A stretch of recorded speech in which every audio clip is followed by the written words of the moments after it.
ખેતરથી જ video shoot કરવા માંગતો હતો, પણ સવારમાં એક તો ખૂબ પવન હતો અને ત્યારબાદ ટ્રેક્ટર આવી ગયું અને ઘાસ કાઢવાનું હતું, જેને તળપદી ભાષામાં ટોંટવાનું કહેવાય.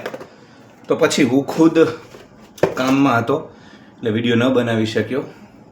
એક જ મિનિટ મિત્રો, એક આ બલ્બ લાવ્યો છું, જેના કારણે મને એવું લાગે છે કે મારો ચહેરો જે છે ને એ વધુ સ્પષ્ટતાથી જોઈ શકાય. તો બલ્બ લગાવી દઉં અને આપણે વાત કરીએ છીએ.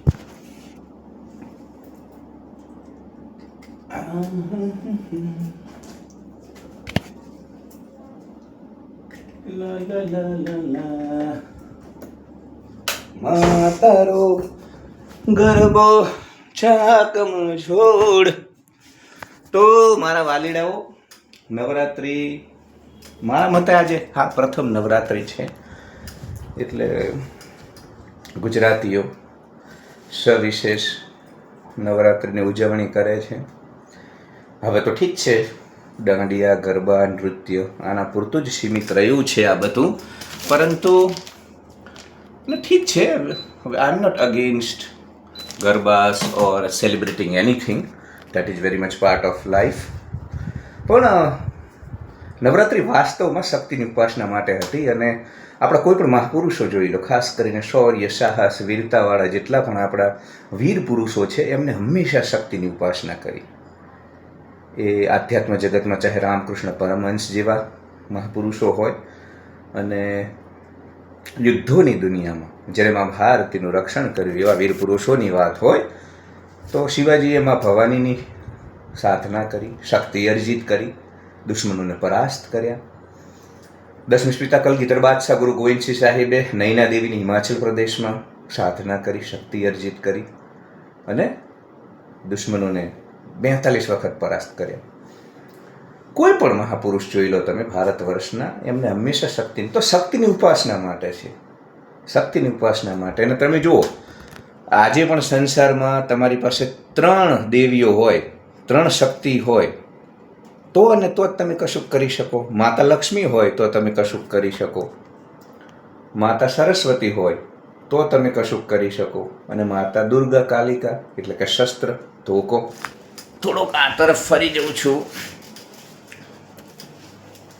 તો કદાચ મારા ચહેરા ઉપર આ જે નવો બલ્બ લાવ્યો છું ને, એ ક્યાંક ને ક્યાંક હેતુસર છે, અને મારા ચહેરા ઉપર પ્રકાશ વ્યવસ્થિત આવશે. એટલે આજે મારે વાત કરવી છે. આપણા યુટ્યુબ પરિવારના એક સભ્ય જતીન પાવરા દ્વારા ગઈકાલે એક કોમેન્ટ કરવામાં આવીને એમાં કહેવામાં આવ્યું કે તમે ભારત પાકિસ્તાનની મેચ વિશે કશુંક બોલો. એનો કહેવાનો આશય હતો કે જે પાકિસ્તાન આપણને વારંવાર જખમ આપી રહ્યું છે, જે પાકિસ્તાન વારંવાર આપણા જવાનોને શહીદ કરી રહ્યું છે, જે પાકિસ્તાન આપણે સતત એને પ્રેમ, હૂંફ, મદદ, સહયોગ આપવા છતાં પણ આપણી પીઠમાં ખંજર ભોંકી રહ્યું છે, એ પાકિસ્તાન સાથે મેચ શા માટે? અને ખાસ કરીને ઓપરેશન સિંદૂરના પડઘા હજુ શમ્યા નથી, આંતરરાષ્ટ્રીય સ્તરે હજુ એની ચર્ચા ચાલુ છે, એના સમાચારોની શાહી હજુ સુકાઈ નથી મિત્રો. અને BCCI આવો નિર્ણય લે, સરકાર પણ એને અનુમોદન આપે, અનુરાગસિંહ ઠાકુર જેવા મંત્રી એવું કહે કે ભાઈ 1 to 1 તો કોઈ ઇવેન્ટ એમની સાથે નહીં કરીએ ક્રિકેટની મેચ, પણ આંતરરાષ્ટ્રીય આપણે રમવું પડે. તો હું અનુરાગસિંહજીને એવું કહેવા માગું છું કે અનુરાગસિંહજી, પહેલગામ હુમલાના 5મા દિવસે આ મેચ હોત તો તમે રમત, આંતરરાષ્ટ્રીય કક્ષાએ હોત તો પણ રમત. એટલે યાર, હવે બધું આ દેશ છે ને, એમને પણ ખબર છે અનુરાગસિંહને કે આ દેશના લોકો છે ને બહુ સ્વાર્થી છે, તકવાદી છે, એમને કશું ફરક પડતો નથી.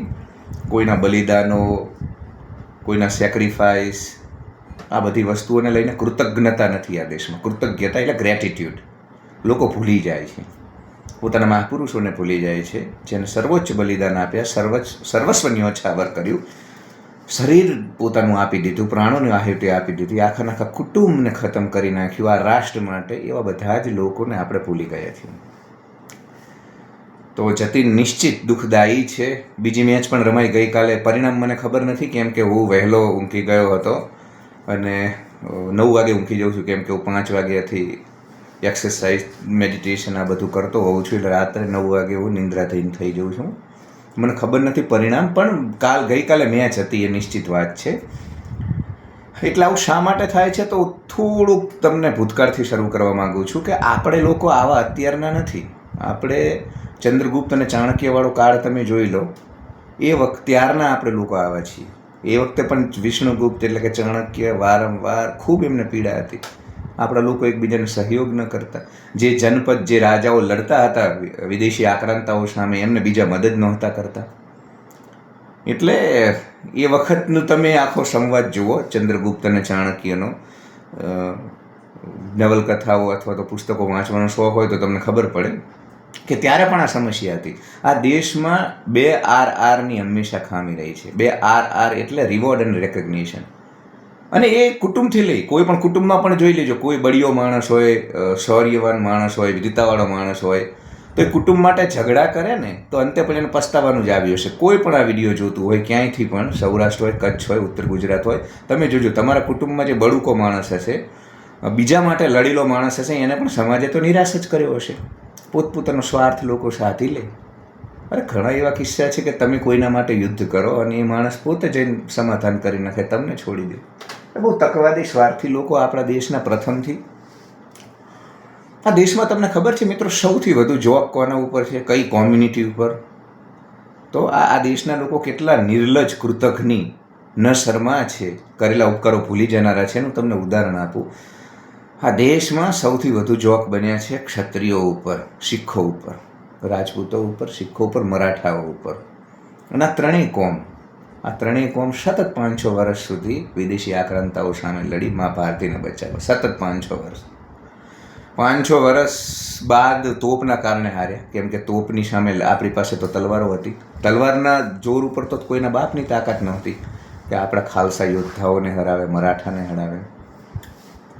આપણા રાજપૂતોને, રાજપૂતાનામાં રાજસ્થાન, ઉત્તર પ્રદેશ, બિહાર, હરિયાણા, પંજાબનો પણ ઘણો બધો હિસ્સો એ વખતે રાજપૂતાનામાં હતો. તો એ લોકો ઉપર સૌથી વધુ જોક બનાવ્યા દેશના લોકો. એટલે કેટલી હદે નાલાયક, હરામખોર લોકો હોય ત્યારે આ રીતે જે 5-6 વર્ષ સુધી લડે. 18 વર્ષથી ઉપરનો કોઈ ક્ષત્રિય યુવાન ન હોતો, મરાઠા હોય, શીખ હોય કે રાજપૂતાનામાં ક્ષત્રિયો હોય, બધા જ ખપી જતા. બીજા બધા લોકો શાંતિથી જીવે, પ્રજા શાંતિથી જીવે, એટલા માટે એમના ઉપર જોક બનાવવાના. જોહર કર્યા. તમને ખબર છે કે નાના મોટા તો ઘણા જોહર થયા, પણ પ્રમુખ મોટા 21 જોહર થયા. 21 મોટા જોહર થયા, જેમાં હજારો મહિલાઓ, વિદેશી આક્રાંતાઓ એમની પવિત્રતાને ખંડિત ન કરે એટલા માટે થઈ અને એમને પોતાના શરીરનો નાશ કર્યો. અને એમના શરીરનો, એમની ચિતા સ્વયં તૈયાર કરતા એમના પતિ, એમના પિતા, એમના દીકરા. પછી આખી રાત અફીણ પીતા. એ અફીણને લઈને પણ આ જે સમાજ છે ને, કૃતજ્ઞ નિર્લજ સમાજ, એ એવું કહે છે કે રાજપૂતો નશો, ભાઈ નશો શું કામ કરતા? ઘા વાગતા શરીર ઉપર. રાણા સાંગાનું શરીર જોયું ને, એક હાથ, એક આંખ નહોતી. એટલે યુદ્ધમાં તમને પતરી વાગે તોય ખબર પડે, નાનકડી પતરી ખરોચ આવે તોય દોડો છો ડૉક્ટર જોડે. એટલે દર્દ ઓછું થાય. એટલે બીજું, જોહર બાદ બીજા દિવસે આ લોકો શાકા કરતા. ગુજરાતીમાં એને કેસરિયા કહેવાય. શાકા એટલે બીજા દિવસે જે રાખ, જે ઠંડી રાખ હોય, એને લગાવવાની આખા શરીરે, પોતાની માતાની, બેનની, પત્નીની, માતાજી સમક્ષ, દેવી સમક્ષ જે પ્રતિજ્ઞા લેવાની કે શરીરનો નાશ થાય ત્યાં સુધી હું મહત્તમ વિદેશી આક્રાંતાઓને, દુશ્મનોને, નરાધમોને ખતમ કરી નાખીશ. કિલ્લાની બહાર નીકળતા બીજે આ અફીણ એટલા માટે પીતા કે લડી શકે, કોઈ ઘા વાગે તો દુઃખ ન થાય અને એકદમ તીવ્રતાથી લડી શકાય, વધુ લોકોનો સંહાર કરી શકાય, અસુરોનો, રાક્ષસોનો વધ કરી શકાય. એટલે આવું કરતા.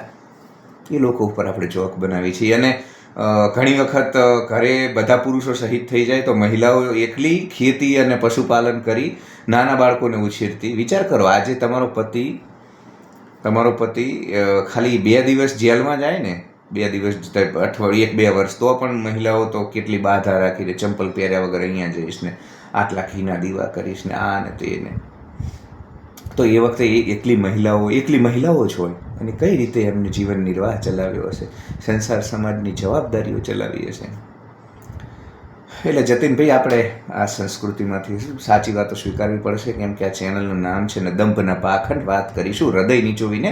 તો હૃદય નીચોવું ને આ બાબતે, ઇન્ડિયા પાકિસ્તાનની મેચ અને સનાતનીઓની કૃતજ્ઞતા મામલે અને એમની ઉદાસીનતા મામલે, પોતાના લોકોના બલિદાન માટે જે ઉદાસીનતા છે એમનામાં, તો પછી મારે સત્ય બોલવું પડે. તો સત્ય આ જ છે કે આપણે આપણા માટે મરનારા લોકોની કદર નથી કરી. સાહેબ, સિક્ખો માટે જોક બનાવે લોકો 12 વાગ્યાવાળો હકીકતમાં 12 વાગ્યાવાળો જોક તમે બનાવો ને સિક્ખો માટે, 12 વાગે શીખ યોદ્ધાઓ ઓછા હતા, ખાલસા યોદ્ધાઓ. એટલે આપણી નાદિર શાહ અને અબ્દાલી અહીંથી મહિલાઓને ઉપાડી જતો અને અફઘાનિસ્તાનના દિનાર ચોકમાં વેચતો. ત્યાં એમને બચાવવા રાત્રે 12 વાગે એ ઓછા હતા, એટલે પેલા જે સૈનિકો છે વિદેશી એ સૂતા હોય એ વખતે હુમલો કરી દેતા, એટલે ઓછા હોય અને એ લડી શકે. ગેરીલા પદ્ધતિથી યુદ્ધ કહેવાય. તો યાર, એ આપણા માટે કપાઈ ગયા. આપણી બહેન દીકરીઓને છોડાવીને લાવ્યા ને આપણે એમના પર જોક બનાવી. પદ્માવત મૂવી વખતે હું ગુજરાતની ખ્યાતનામ ચેનલમાં કામ કરતો હતો. ટોપ 4-5 જે ચેનલ છે ને એમાંની એક ચેનલ. તો સાહેબ, રણબીર કપૂર અને દીપિકા પાદુકોણ માટે જે આ સમાજને પ્રેમ હતો, હિન્દુઓને, સનાતનીઓને જે ત્યાં કામ કરતા હતા મારી આજુબાજુ, ક્ષત્રિયો માટે એટલો એમને પ્રેમ જ નહોતો. ક્ષત્રિયોની ટીકા કરતા હતા. ગુંડાઓ જે પણ પદ્માવતના વિરોધમાં થોડી તોડફોડ કરી, બાઈકો સળગાવ્યા, તો એને લઈને જે કવરેજ થયું, એ ગુંડાઓ, આ અસામાજિક તત્વોને, કળાને કોઈ સીમાડાઓ નથી હોતા, આર્ટ હેઝ નો બાઉન્ડરીઝ, આ પ્રકારના જે સાલા બુદ્ધિજીવી હરામખોરો, પોતાને ઉદારમતવાદી સેક્યુલર ગણાવનારા હરામખોરો, એમને ક્ષત્રિયો માટે પ્રેમ નહોતો. મેં કહ્યું ને, શાકા કરનારા, જોહર કરનારા, 500 વર્ષ સુધી સતત વ્યક્તિગત જીવન. સાલાઓ હરામખોરો, તમે 2 મિનિટ માટે વ્યક્તિગત સુખ ન છોડી શકો એટલા સ્વાર્થી છો. સ્વાર્થથી સમાજનું મોઢું ગંધાય છે. ચારે બાજુ જુઓ ને, સ્વાર્થ, પૈસો. અને એવા સમયમાં ક્ષત્રિયો પ્રાણની આહુતિ આપે સમાજ માટે, સનાતન ધર્મ માટે, રાષ્ટ્ર માટે, આ સભ્યતા માટે, સંસ્કૃતિ માટે. તમે એમના પર જોક બનાવશો? રણબીર કપૂર ને દીપિકા પાદુકોણ જેવા નટનટીઓએ શું આપ્યું? એ નટનટીઓએ આ રાષ્ટ્રને શું આપ્યું? તમને ને મને શું આપ્યું? ઉલટાનું JNUની અંદર જઈ દેશ વિરોધી નારા લાગતા હતા, ત્યાં જઈને ઊભી રહી હતી દીપિકા પાદુકોણ. તો યાર, હીરો કોને માનીએ છીએ આપણે? હીરો કોણ હોય? હીરો અજીત ડોભાલ હોય, હીરો બિપિન રાવત હોય, હીરો RSN સિંઘ હોય, હીરો પુષ્પેન્દ્ર કુલશ્રેષ્ઠ હોય, હીરો ગૌતમ ખટ્ટર હોય, હીરો વીર સાવરકર હોય. વીર સાવરકરને લઈને પણ ઘણા બધા હરામખોર હિન્દુઓ, માફીવીર. અરે હરામખોરો, એ એક એજન્ડા છે, પ્રોપોગેન્ડા છે વિદેશી તાકાતોનો, અને તમે એને સ્વીકારી લીધો. સાહેબ, કહું તો છું, અઠવાડિયું તો જેલમાં જાઓ, તમારો પરિવાર કેટલો કાલાકૂદી કરશે. આંદામાન નિકોબારની જેલમાં અંધારી કોટડીમાં રહેવાનું, દરિયામાં કૂદીને દરિયો પાર કરવાનો. તમે બે ખાલી તમારા વ્યક્તિગત સ્વાર્થ માટે પણ તમે કશું પરાક્રમ કરો. હું આ રાષ્ટ્ર માટે, આ દેશ માટે નહીં, તમારા વ્યક્તિગત સ્વાર્થ માટે પણ હરામખોરો કંઈક પરાક્રમ કરો. નાલાયક, નપુંસક, કાયરો. અને પછી વીર સાવરકરને માફીવીર કહેજો. વિચાર તો કરો. બોમ્બેથી જ્યારે સ્ટીમર દ્વારા આંદામાન નિકોબાર લઈ જવાના હતા, ત્યારે એમની પત્નીને વીર સાવરકરે કહ્યું કે આજથી આ સંસાર સમાજની જવાબદારી તારી છે. આપણા ભાઈઓના બાળકોને તારા સંસારનું બલિદાન આપવાનું છે. તારો કોઈ સંસાર નહીં હોય. સાહેબ, ભારતના લોકોનો સંસાર સારી રીતે ચાલે, એટલે આ રીતે વ્યક્તિગત જીવન ફના કરી નાખનારા લોકોને તમે માફીવીર કહો. એની યોજના હતી, એને આ દેશમાં પરત ફરી અને આઝાદી માટે કાર્ય કરવું હતું ને નાલાયકો. એટલે એની યોજના હતી. છીંગુર મરકટ, કીડા મકોડા, કીટ પતંગિયાઓ, ચોંચલાઓ, એની યોજના હતી, અને તમે એને માફીવીર કહો. એટલે આવું તો ઘણું બધું થવાનું આ દેશમાં. આ તો ઠીક છે, અત્યારની સરકાર તો પણ મલાજો રાખી રહી છે. પહેલાંની સરકારોએ તો શું નથી કર્યું? આ દેશની સેનાઓનું મનોબળ તળવા શું નથી કર્યું? સાહેબ, આતંકીઓના અને અલગાવવાદી લોકોના સમર્થનમાં પહેલાંની સરકારોએ શું નથી કર્યું? મને કહો. એટલે આ દેશ, આ તો નાલાયક, કૃતઘ્ની, કાયર લોકોનો દેશ છે, જે ન ખુદ લડે છે પણ લડવાવાળા લોકોના મનોબળ તોડે છે. સાહેબ, આખું સૌરાષ્ટ્ર જુઓ, પાળિયા જુઓ. એ બધા મારા અને તમારા, આપણા બધાના માટે શહીદ થયા વર્ષો સુધી. એના પાળિયા છે ભાઈ. એ લોકો ઉપર જોક બનાવવાના, એમની સામે અહંકાર રાખવાનો. એટલે આ પ્રકારના લોકો છેકથી અહીંયા છે જ હંમેશા. એક ચંદ્રગુપ્તના કાળથી આ પ્રકારના જયચંદોથી ભરેલો છે આ દેશ જતી. BCCI તો સાહેબ મૂડીવાદી એક સંસ્થા છે, જેના કોઈ પણ ભોગે પૈસા કમાવાનું. એટલે રમે એ તો. અને સરકાર પણ આખાડા કાન કરી રહી છે. એમનું બેવડું જે ડબલ સ્ટાન્ડર્ડ છે ને, એ સામે આવ્યું છે. એટલે બધો પૈસાનો ખેલ છે, મૂડીવાદી વ્યવસ્થાઓનો ખેલ છે. એટલે આ દેશમાં તો આવું થવાનું યાર. આ દેશમાં તમે વ્યક્તિગત 9 વાગે એસી ચાલુ કરીને સૂઈ જાઓ, કોઈ દી કોઈને કામ ન આવો, ગામને, સમાજને, સંસારને, સભ્યતાને, રાષ્ટ્રને, અને તો લોકો ઉપાડીને ફરે તમને. પણ તમે કોકના માટે કશુંક કરશો, બલિદાનો આપશો, તો જશના માથે જોડા જ મળવાના છે. અહીંયા કોઈ તમને એપ્રિશિએટ નથી કરવાનું. એટલે આવું રહેવાનું જતીન, આવું રહેવાનું. હમણાં ઋષિકેશથી આવતો હતો ટ્રેનમાં, તો એક આર્મીના જવાનને અચાનક ચડવાનું થયું હરિદ્વાર સ્ટેશનેથી. ઘરે કંઈક ઇમરજન્સી ઘટના બની હતી, તો એની પાસે કન્ફર્મ ટિકિટ નહોતી, તો મેં એને જગ્યા આપી અને હું રાત્રે બેસી રહ્યો. મેં એમને સુવા દીધું અને એમાં કંઈ નવાઈ નથી કરતો. આપણા માટે જે મરવા તૈયાર રહે સરહદ ઉપર, એના માટે આપણે આટલું નહીં કરીએ તો કોણ કરશે? આપણી ગુજરાતી કેટલીક આંટીઓ હતી, ચારે બાજુથી ફૂલી ગયેલી, ચરબીના સ્તરવાળી, ખાઈ ખાઈને મોટી થયેલી. હવે એક તો પેલી બર્થ જે વચ્ચેની આવે રેલવેની, ટ્રેનની, એ દિવસે તમે ઊંચું ના કરી શકો એ પાટિયું, રાત્રે. કારણ કે દિવસે તમે ઊંચું કરો તો લોકો બેસી ન શકે. પેલો આર્મીવાળા જવાનને જોઈને બીજા બધાને કહેવા માંડી, બધા ઢોકળા ખાતા હતા, અથાણા બથાણા, અને એમને કહેવા લાગી, ઓલો મિલિટરીવાળો આવે કે ઊંચું કરી નાખો પાટિયું, પગ પોરા કરી નાખો. સાહેબ, આટલી રિસ્પેક્ટ છે આ દેશમાં પોલીસ જવાનો માટે, સેનાના જવાનો માટે, જે લોકોની રક્ષા માટે થઈ અને સૌથી પહેલાં પોતાના પ્રાણોની આહુતિ આપે. કાયદો વ્યવસ્થા જાળવવા માટે થઈને પોલીસ પોતાના જીવને જોખમમાં મૂકે. તોફાનોને કંટ્રોલ કરવાની વાત હોય, અસામાજિક તત્વોને કાબૂમાં કરવાની વાત હોય. આટલી રિસ્પેક્ટ છે આ દેશમાં. ઇઝરાયલ પાસેથી શીખો યાર કંઈક. એના 2500 વર્ષમાં જેટલા મહાપો, અને ભારત જ આવું છે, આવું ભારત જ છે કૃતજ્ઞ. બાકી આખી દુનિયામાં તમે જુઓ ને તો કોઈ એવા લોકો જ નથી કે જે પોતાની માર્શલ કોમ્યુનિટીની ઇજ્જત ન કરતા હોય. ઇઝરાયલમાં સાહેબ, ઇઝરાયલના પ્રધાનમંત્રી બેન્જામિન નેતન્યાહુનો ભાઈ શહીદ થયેલો છે ઓપરેશન થંડરબોલ્ટ કરતી વખતે યુગાન્ડાની ધરતી પર. યુગાન્ડાની ધરતી પર આતંકવાદીઓ ઇઝરાયેલી નાગરિકોને અપહરણ કરીને લઈને ગયા હતા એન્ટેબી એરપોર્ટ ઉપર. તો એનો ખુદનો ભાઈ. એટલે સાહેબ, એ તો અલગ લોકો હોય જે પોતાની માર્શલ કોમ્યુનિટી, પોતાના માટે લડનારા લોકોની ઇજ્જત કરી શકે. આ તો ઇજ્જત નહીં કરે, ઇજ્જત તો જવા દો. આ હરામખોરો તો ઉલટાનું લડવાવાળા લોકોનું મનોબળ તોડવામાં કશું ખામી નહીં રાખે. એવા પ્રકારની સાહેબ આ મેગી જનરેશન, કુરકુરે જનરેશન. એટલે આ તો હજુ તો બધું ઘણું બધું થવાનું આ દેશમાં. કારણ કે આ તો કૃતજ્ઞ લોકો છે ભાઈ. અમને વ્યક્તિગત સુખો, મજા કરવી છે, સૌને પોતાનો વિચાર કરવું છે. પેલું ગુજરાતીમાં નથી કહેતા આપણે, ઘર સામા ઘોડા વરે, એટલે ડેલા બંધ કરવાવાળા કાયર લોકો છે. ઠીક છે, ભોજનનો સમય થઈ ગયો છે. નીચેથી વારંવાર ટોકા પાડવામાં આવી રહ્યા છે ભોજન માટે, તો જઉં છું. તો બસ આ થતું રહેશે. આપણે ક્યારેય કદર નથી કરી શકતા, અને આપણે આવા જ લોકો છીએ એટલે આવું બધું થાય. આપણે પ્રેમ કરતા હોત ને આપણા માટે લડવાવાળા લોકોને, તો આવું ન થાત. એટલે આપણે એક સમાજના રૂપે જવાબદારી છે. આપણે બહુ સ્વાર્થી લોકો છીએ. આપણી ચેતના ક્યારેય સામાજિક કે સાર્વત્રિક નથી. આપણે વ્યક્તિગત ચેતના, આપણી ચેતના છે ને, આપણી ચેતનાનું સ્તરે વ્યક્તિગત જ છે. ખાલી બૈરા છોકરા શાલિગ્રામ, હું પૈસાનો દાસ, અને પોતાનું ઘર સિવાય બહાર કોઈનું. એટલે આવા લોકો જ્યાં સુધી સ્વાર્થી હોય ત્યાં સુધી આ બધું થવાનું. ક્રિકેટ રમાશે, બધું થશે. હજુ પાકિસ્તાન વારંવાર આપણને રંજાડશે, કેમ કે અહીંયા કોઈને કશી પડી નથી. તો શું થવાનું યાર? સ્વાર્થી લોકો તો નાશ જ પામે. તમે અફઘાનિસ્તાન સુધી હતા, તમે બર્મા સુધી, મ્યાનમાર સુધી હતા, આજે પશ્ચિમ બંગાળ ને કાશ્મીર સુધી આવી ગયા છો.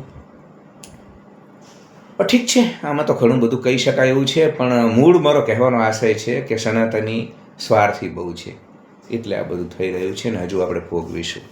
લવ you all. Like, share and subscribe. નીચે વિડીયોની નીચે હાઈપ બટન હશે, ત્યાં સ્કોર આપો. મારા વિડીયોને વધુ લોકો સુધી પહોંચાડો. વોટ્સઅપ ગ્રુપમાં નવા લોકો સબસ્ક્રાઈબ કરે, ઘંટડી ઓન કરે. બુધવારે બપોરે 1 વાગે અને શનિવારે બપોરે 1 વાગે લાઈવ આવું છું. ધીમે ધીમે સમય બદલીશું જો બપોરનો સમય અનુકૂળ નહીં હોય તો. પણ અત્યારે બુધવારે બપોરે 1 વાગે અને શનિવારે તો એ લાઈવમાં જોડાઓ, ત્યાં સંવાદ કરું છું. 1-to-1 આપણે વાતો કરીએ છીએ. તો લવ you all. Like, share and subscribe.